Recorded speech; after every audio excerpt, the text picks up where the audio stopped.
Ardiansa, Wakil Ketua DPP Association of Indonesian Tours and Travel Agency. Wisata alam banyak ditawarkan oleh para pengusaha jasa layanan perjalanan wisata untuk para wisatawan. Destinasi ini dirasa mempercepat pulihnya ekonomi sektor pariwisata di era pandemi.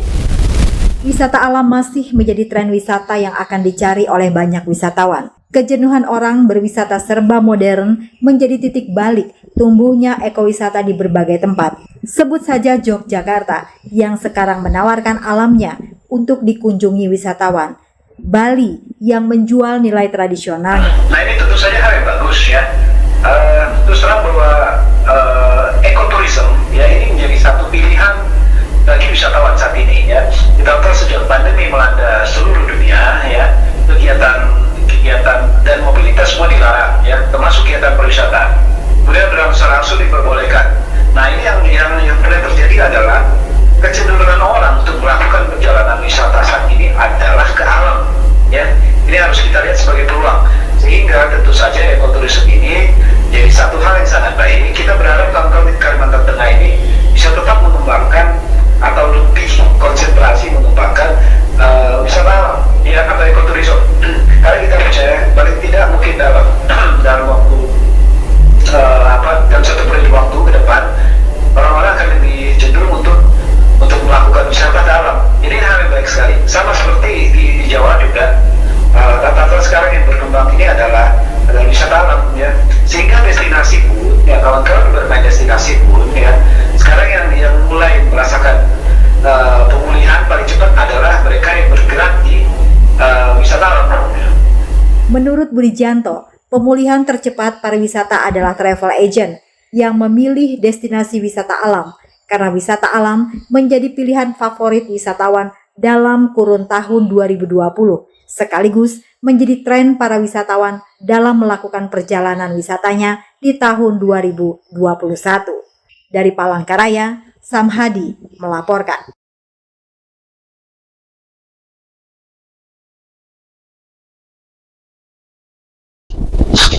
Tren wisata alam akan memberi peluang pelaku wisata di Kalimantan Tengah untuk meraup kunjungan sebanyak-banyaknya. Banyaknya destinasi wisata alam yang masih asri dan orisinil di Kalimantan Tengah menjadi lahan ekonomi yang menjanjikan bagi Kalimantan Tengah. Namun, siapkah Kalimantan Tengah menyambut para wisatawan yang saat ini sudah haus berwisata karena telah terkurung lebih dari 1 tahun sejak pandemi COVID-19 melanda? Bersama kita melalui sambungan telepon sudah tersambung Kepala Dinas Kebudayaan dan Pariwisata Kalimantan Tengah, yakni Bapak Guntur Tanajan. Baik, selamat sore Bapak Guntur Tanajan. Selamat sore, selamat Halemi. Ya. Salam sehat, salam sabta pesona.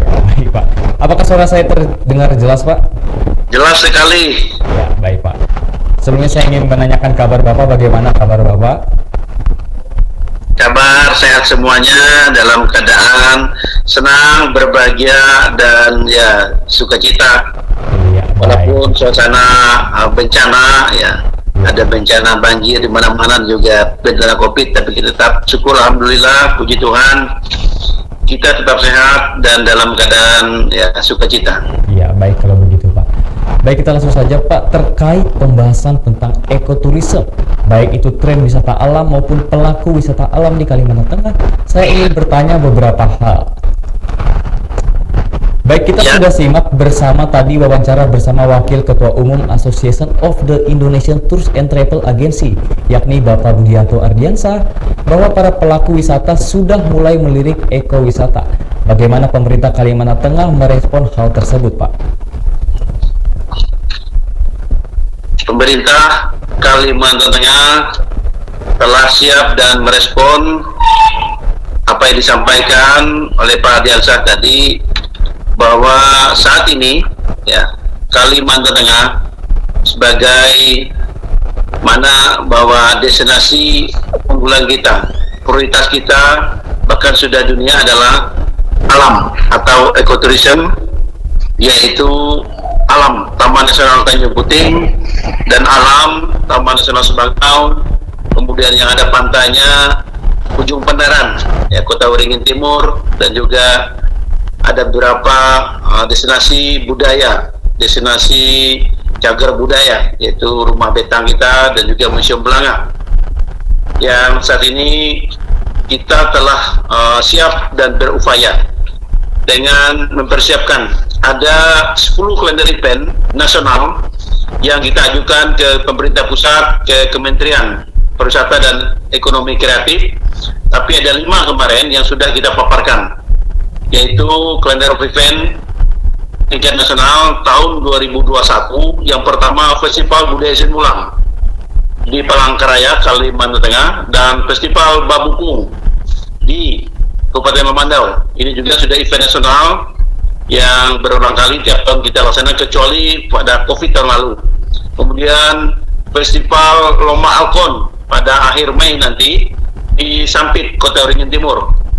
Lomba chess itu sangat menarik sekali, ya, perahu kelotok kita, termasuk juga nelayan kita sekali mendengar. Kemudian Mandi Saper juga event, ya, kegiatan adat dan budaya yang dilaksanakan di pinggir Sungai Mantaya di Kota Waringin Timur. Mandi Saper juga setiap tahun kita lakukan, itu event tingkat provinsi dan juga yang tingkat nasional tahun ini.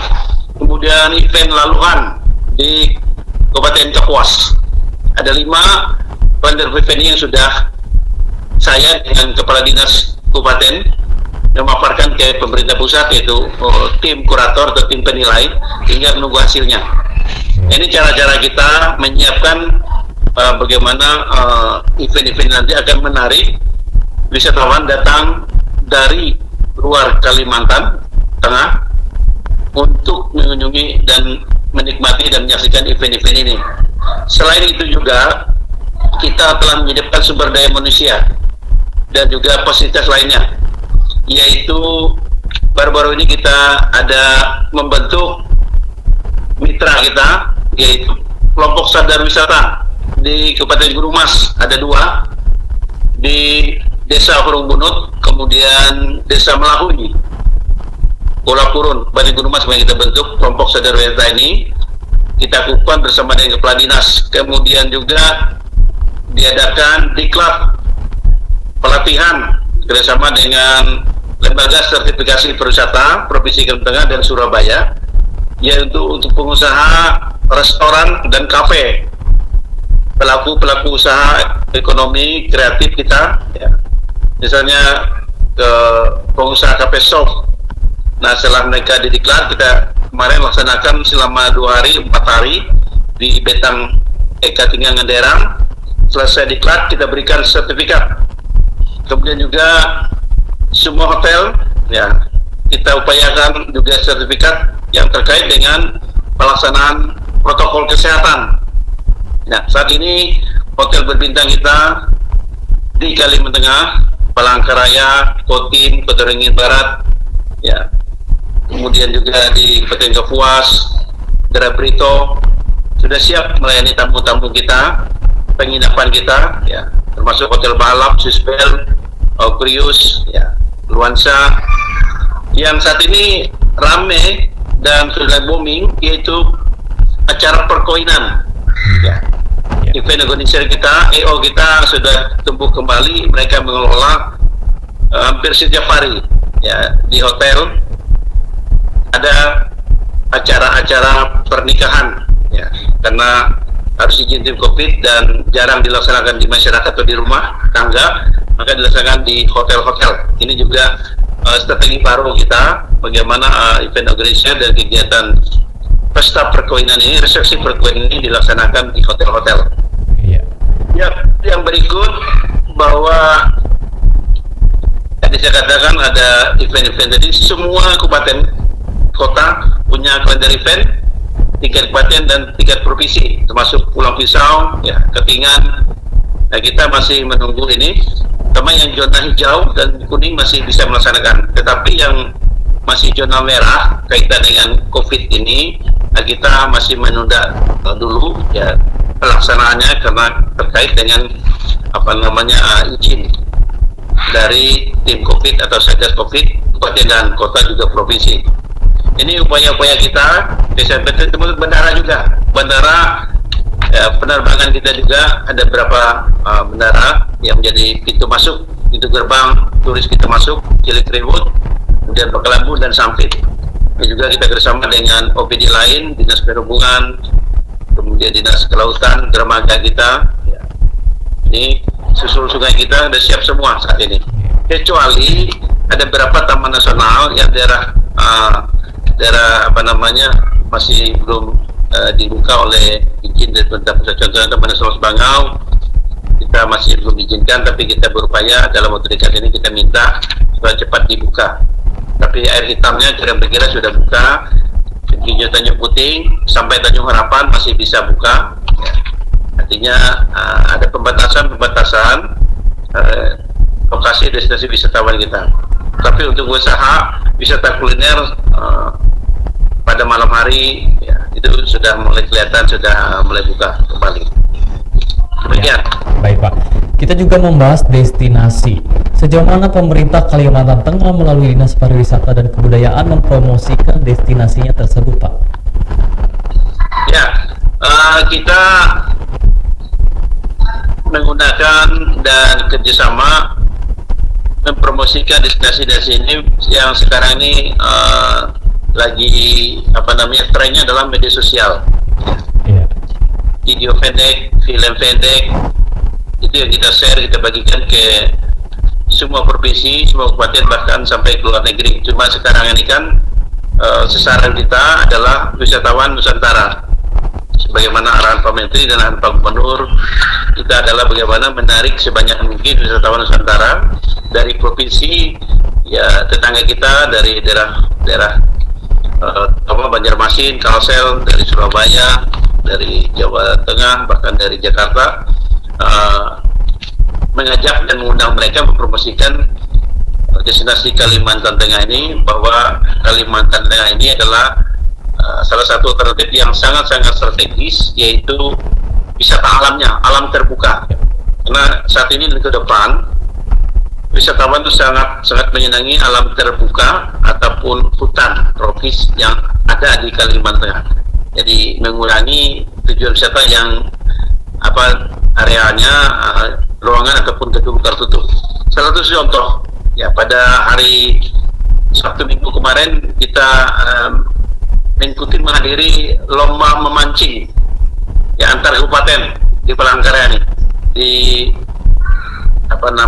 Datu Mangku, Kereng Magirai, ya, Jalan Maduhara. Ini ramai sekali, 300-an peserta dengan total hadiahnya 40 juta, sepeda motor dan juga yang lain-lain. Ini cara-cara kita bersama dengan mitra kita, dengan pelaku wisata dan juga pengusaha-pengusaha wisata, baik itu dari sisi olahraganya, dari sisi memancing, kemudian sampai kepada ada motor cross, ya, kemudian ada mobil kegiatan-kegiatan yang sifatnya olahraga kita padukan dengan wisata. Iya. Baik Pak, berarti bisa kita simpulkan menggunakan tren atau media sosial untuk mempromosikan destinasinya. Ya. Iya. Baik Pak, selanjutnya saya ingin bertanya, pandemi ini menjadi wadah pembenahan wisata kita tentunya. Apa saja yang dilakukan pemerintah untuk membenahi ekonomi di sektor wisata? Yang pertama kita menertibkan, terutama dari sisi disiplin ataupun tertib 4M, yaitu protokol kesehatan kita. Semua tempat destinasi, semua tempat usaha wisata, termasuk kuliner, ya, kemudian juga kapal susur sungai, kemudian perhotelan kita, ya, sampai kepada guides. Ini yang kita terapkan, kita minta baik surat resmi maupun dengan ketentuan yang ada dari pusat, bahwa mereka harus tertib, disiplin protokol kesehatan, pakai masker, cuci tangan, cek suhu badan, ya, tidak boleh berkerumun. Dan sekarang juga sudah perintah dari pemerintah pusat dan Bapak Gubernur, pemerintah daerah, Bupati dan Wali Kota vaksin. Ya, setelah vaksin bahkan setiap kegiatan-kegiatan yang mengundang orang banyak, ya tentu harus tes swab dulu. Ini yang kita berikan kesadaran tadi melalui sadar wisata atau kelompok sadar wisata tadi, pengunjung termasuk pelayan kita, petugas kita, pelaku usaha ini disiplin dan tertib protokol kesehatan. Dan tentu ini dukungan bantuan yang sangat-sangat penuh dari anggota Satpol PP, kemudian TNI dan Polri, dan juga dari Dinas Kesehatan. Jadi ini yang selama ini kita lakukan. Baru-baru ini juga kita koordinasi dengan pemerintah kota, kita akan terpadu memberikan sosialisasi, edukasi, pemahaman kepada masyarakat agar sehat dan disiplin protokol kesehatan ini. Jadi sudah dilaksanakan.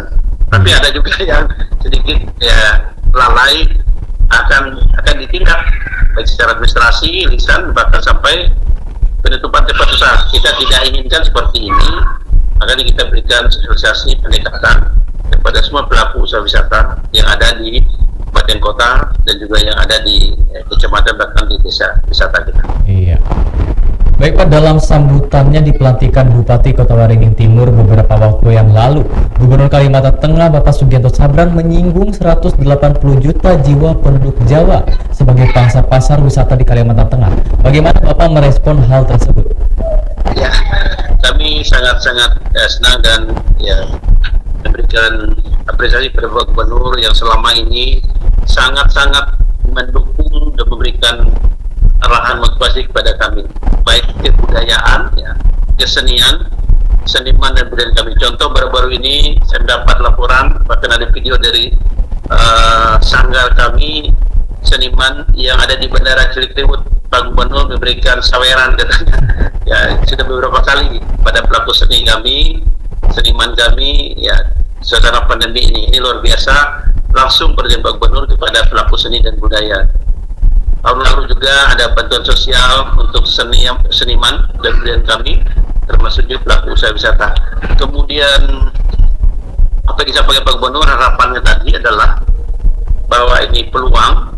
Saya katakan tadi bahwa pintu masuknya adalah ada pelabuhan kita yang ada di Pulau Pisau. Itu ada kapal wisata kita, pelabuhan laut. Ya, kemudian ada pelabuhan laut kita yang sudah ada kapal wisatanya di Pangkalan Bun. Saya waktu itu launchingnya bersama dengan Wakil Bupati hadir. Ini juga ya kita kerjasama di sana di Pelabuhan Kumain. Mungkin juga di Pelabuhan Laut Sampit ke Waringin Timur. Ya. Jadi dermaga tempat persinggahan pintu masuk wisatawan melalui kapal ini harus betul-betul serta pesona. Ramah-tamah, aman, tertib, bersih, kemudian sampai ya kenangannya tadi. Wisatawan ini senang dan ingin terus berlama-lama di Kalimantan Tengah. Yang berikut bandara. Ya. Jadi Bapak Gubernur dan Pak Wakil Gubernur juga sering mengomentari dan menyinggung bandara. Jadi kita berharap juga bandara itu masuk melalui pesawat udara. Juga ada penambahan penerbangan. Contohnya Cilirus ada penambahan penerbangan. Ya. Batik Air, sebelumnya Lion dan Garuda. Juga kita harapkan jumlah dan peningkatan penumpang juga akan terus bertambah. Dan juga di bandara kita Kota Waringin Timur Sampit dan juga bandara kita di Pangkalan Bun. Ya tentu ini adalah paling dominan sekali dan sangat-sangat menentukan. Itu masuk lewat bandara ini. Kita bersama dengan semua dinas badan dan juga vertikal yang terkait, artinya aman kedatangan semua wisatawan kita ke Kalimantan Tengah. Iya. Baik Pak, mungkin pertanyaan terakhir. Termasuk hotel. Ya. Tadi saya katakan hotel kita siap. Jadi di Palangkaraya, Hotel Bahala, ya ada juga sekarang ini baru kemarin diresmikan oleh Pak Wakil Gubernur. Alhamdulillah kita hotel di Bandara Cilikriwut Pak, baru ini hotelnya. Oh iya baru. Ya, dan juga di Kotim dan juga di Kota Waringin Barat, Pangkalan Bun juga hotel kita siap untuk bahkan ada sebagian yang diskon. Ini juga saya informasikan ya, jadi ada diskon karena pertama adalah memberikan insentif kepada wisatawan kita supaya mereka betah dan berlama-lama menginap di hotel dan berwisata di Tanjung Puting, di Pantai Kubu, Dan juga ada yang baru di Pangkalan Tebing Tinggi namanya, itu wisata agro, baru saja dibangun, fasilitasnya sangat indah dan sangat menarik sekali. Kemudian di Kere Banjirai, air hitam kita luar biasa saat ini, kalau Sabtu Minggu ramai sekali wisatawan lokal dan juga wisatawan Nusantara kita. Kemarin 3 minggu yang lalu ya kalau nggak salah, saya ada ke sana hari Sabtu tuh, hari Minggu sampai 2000-an karcis atau loket yang menjual tiket itu terjual pada hari-hari libur tertentu. Ini sangat menggembirakan kita bahwa walaupun pengunjung banyak, kita lihat dari parkirnya penuh, tetapi tetap sehat gitu. Kita tidak ingin walaupun pengunjungnya banyak, wisatawannya artinya dengan bebas, dengan senang berkunjung ataupun berwisata, tetapi kalau tidak sehat, ada yang tidak sehat. Ini yang kita harapkan. Mohon juga himbauan saya, permintaan saya agar pintu-pintu masuk, loket-loket dijaga dengan ketat, dicek dengan ketat oleh petugas yang ada di sana. Contohnya kapal-kapal kita di sekolahnya itu sangat-sangat ketat sekali dan sangat-sangat disiplin menerapkan protokol kesehatan. Nah, cuman yang di wisata sungai kita, Kere Banjirai dan juga Sungai Kahayan ya, Jembatan Kahayan ini perlu juga saya imbau agar disiplin protokol kesehatan, juga jaga jarak tempat duduk, meja makannya, meja restorannya, dan juga penyajiannya, dan pelaku ataupun petugas pelayan kafe dan restoran kita ini juga sehat. Ya. Baik Pak, mungkin pertanyaan terakhir berkaitan dengan pertanyaan sebelumnya, di mana Gubernur Kalimantan Tengah sangat antusias dengan pasar wisata domestik. Langkah khusus apa yang perlu dilakukan pemerintah untuk mencapai hal tersebut, Pak? Langkah khusus kita kena COVID tahun-tahun sebelumnya, kita ada DAP, ya, dana alokasi khusus dari pemerintah pusat, ya, yang mendukung dan memberikan kontribusi untuk Kalteng membangun fasilitas, membangun amenitas ya, di semua destinasi ya. Cuma karena COVID ini 2020 56 miliar dana DAP itu dari pemerintah pusat ini sudah dianggarkan. Cuma karena COVID ya, kita menyelamatkan jiwa dan nyawa manusia, saya katakan itu lebih penting. Jadi 2021 ini kita masih pemulihan ya, semoga saja COVID ini bisa cepat selesai. Kemudian juga langkah konkret kita yaitu membuat dan melaksanakan kalender event, baik tingkat kecamatan, bahkan tingkat desa, kemudian tingkat kabupaten, tingkat provinsi, dan tingkat nasional. Yang tingkat internasional ataupun dunia, saya kira ini masih belum bisa. Kita tahun lalu kan ada 2 event dunia kita, yaitu Wonderful Sail to Indonesia Umay Tanjung Putih, karena COVID kita tiadakan. Dan juga kunjungan kerja wisata Raja dan Ratu Belanda juga diundur karena ada musibah. Ini event-event kita tingkat provinsi bahkan tingkat nasional tadi yang kita lakukan untuk melaksanakan peningkatan jumlah kunjungan wisatawan ke Kalimantan. Iya, baik Pak. Baik, itu saja pertanyaan yang sudah kita berikan ke Bapak Guntur Talaja. Sekali lagi kami ingin berterima kasih Pak atas kesediaannya sudah berbincang mengenai ekoturisme bersama tim Jurnal TV. Baik, terima kasih. Salam sabda pesona, Kalteng makin berkah. Iya, tentunya juga kami berharap tahun ini pemerintah daerah Provinsi Kalimantan Tengah akan juga membongkar ataupun merenovasi ada beberapa destinasi sejarah, yaitu cagar budaya kita Betang, Pak. Oh, iya.